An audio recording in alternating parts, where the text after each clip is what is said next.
Iako ponekad pobjegne u prozu, poezija je njegov život.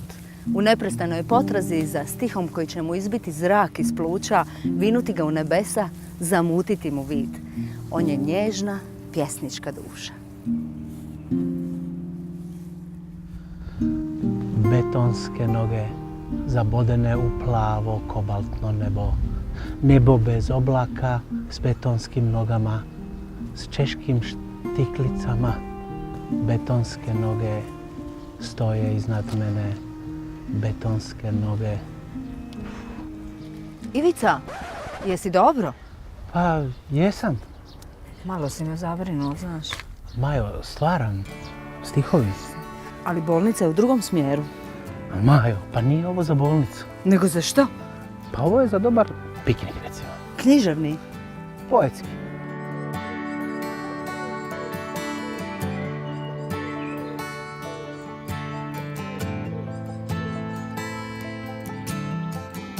Ivice, mislim, napisao si hrpu pjesama, ali uopće ne izgledaš kao pjesnik, više kao krovopokrivač. Jedan od ljepših komplimenata, Maja, koje sam dobio je taj da izgledam kao nastavnik tehničkog. A, pa dobro, super. Jer zamisli ovako, mene ovakvoga, sa onom malom pilicom kako pilim šperploču. Pa ja mogu skroz U zamisliti. obliku nekog prvog stiha, recimo. Ja ne znam kako bi pjesnik trebao izgledati. Ali meni se baš čini onako neki tanak ko suharak. Mora biti debel. Ti imaš u svojim pjesmama i Čeha, i taloga kave, i svega. susjede. Ima svega, pa kažem ono sve što mogu vidjeti pa 3 puta tako. Je li znaju tvoje susjede da imaju pjesmu o sebi? Ne znaju, jer to su susjede iz druge zgrade, a ni one nisu znale. Ko bi imao sa susjedom uopće posla? Mislim, s njima se treba lijepo pozdraviti i pomoći ponesti vrećicu, ali one su tu više kao nekakva slika, u stvari, pa čak možda i otuđenosti u tome gradu. Što je potrebno zapravo za jednog pjesnika? Što on mora, iz koje pozicije mora govoriti? Ili govori iz pozicije sebe ili govori iz pozicije svoje emocije, iz čega govori? Ne možeš pisati poeziju bez da pogledaš, banalno rečeno, u vlastitu dušu. Onog časa kad pogledaš u vlastitu dušu, onda tu vidiš i mnogo pokidanih stvari i stvari koje ne funkcioniraju ili ih je barem vrijeme pregazilo i one su negdje u nekakvom prostoru uspomene.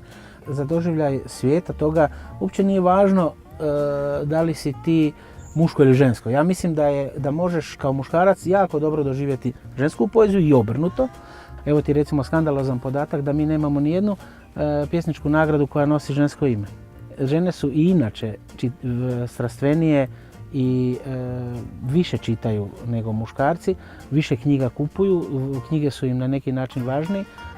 Muškarci većinom zaziru od tog sumanutog predmeta nepotrebnog kojim se ne može niti ormar podbočiti. Dobro, ali ipak se čini onda kao da je kad žena piše da je to se doživljava kao neki hendikep, a kad muškarac piše kao kompliment. Naravno da je žena kad piše hendikep jer gubi vrijeme, umjesto da radi po kući i da sve radi duplo, da 2 put pere prozore, da 2 put kuha gulaš i da sve tako radi, naravno da je to hendikep iz te nekakve perspektive tog novog patrijarhata.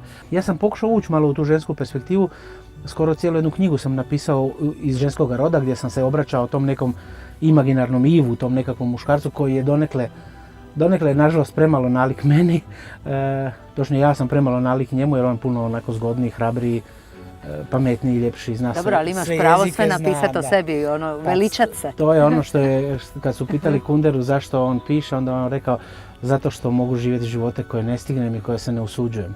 I biti onaj koji ne mogu biti. Dakle, to je u stvari sve u toj nekakvoj čaroli da se bude neko drugi ili neka druga. I tu nema razlike. I u stvari nije gotovo da nije moguće pisati s jednog mjesta. Treba se uvijek pomaknuti ili u drugog čovjeka ili na neko drugo mjesto. Jesi se nekako pripremao za to da zapravo uđeš u ulogu žene? Jesam, oblačio sam žensku odjeću, štiklet. Čitao sam. Samo sam čitao. Meni se čini da si ti ženska duša u tijelu muškarca, baš potpuno.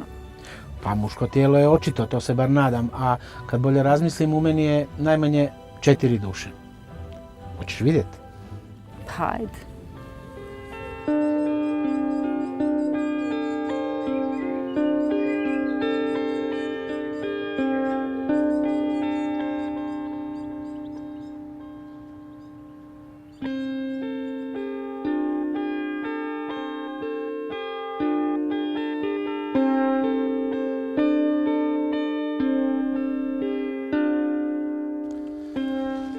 Kako mi se to dogodilo da ne mogu ni gore ni dolje, da mogu samo lijevo i desno, naprijed i natrag?